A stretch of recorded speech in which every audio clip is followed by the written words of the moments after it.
Applications కూడా ఖచ్చితంగా ఉండే అవకాశాలు అయితే కనిపిస్తూ ఉన్నాయి. రైట్, థ్యాంక్ యూ సత్య.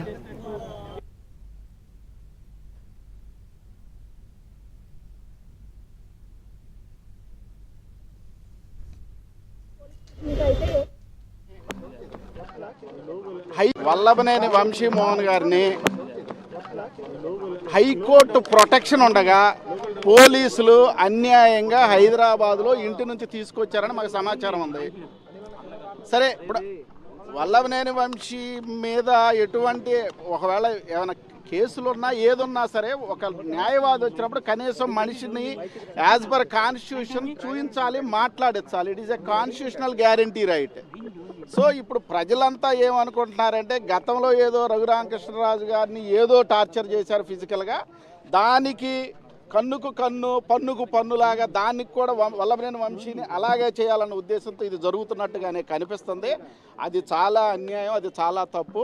అలాంటి సంఘ వ్యతిరేకంగా రాజ్యాంగ వ్యతిరేకంగా ఏదైతే ఫిజికల్గా ఏదైనా వల్లభనేని వంశీమోహన్ గారికి జరిగితే దానికి కావాల్సిన విధంగా మేము ఖచ్చితంగా రెస్పాండ్ అవుతాం.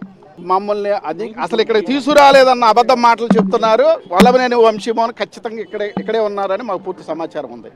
లాయర్గా మేము రెస్పాన్సిబుల్ లాయర్గా మాకు రైట్ ఉంది. అసలు ఏం జరిగింది ఏంటి ఆయన దగ్గర వకాలత్ తీసుకోవటానికి కాన్స్టిట్యూషనల్ గ్యారంటీయే. ఒక లాయర్ని అసిస్ట్ చేసుకోవాలి, లాయర్ ఒపీనియన్ లాయర్తో మరి ఎందుకో ఇంత మరి ఈ దారుణం చూడాలి. కేసు ఏంటో ఈ 104(1) అనేది వల్లభనేని వంశీ అనే ఆయన ఒక మనిషిని అంటే కిడ్నాప్ చేసి మర్డర్ చేసి డబ్బుల కోసం చేశాడు అన్నది అభియోగం. మరి వల్లభనేని వంశీ డబ్బుల కోసం మనుషులను కిడ్నాప్ చేసి మర్డర్ చేసే పరిస్థితి ఉంటుందా లేదా అందరూ ఆలోచించాలి.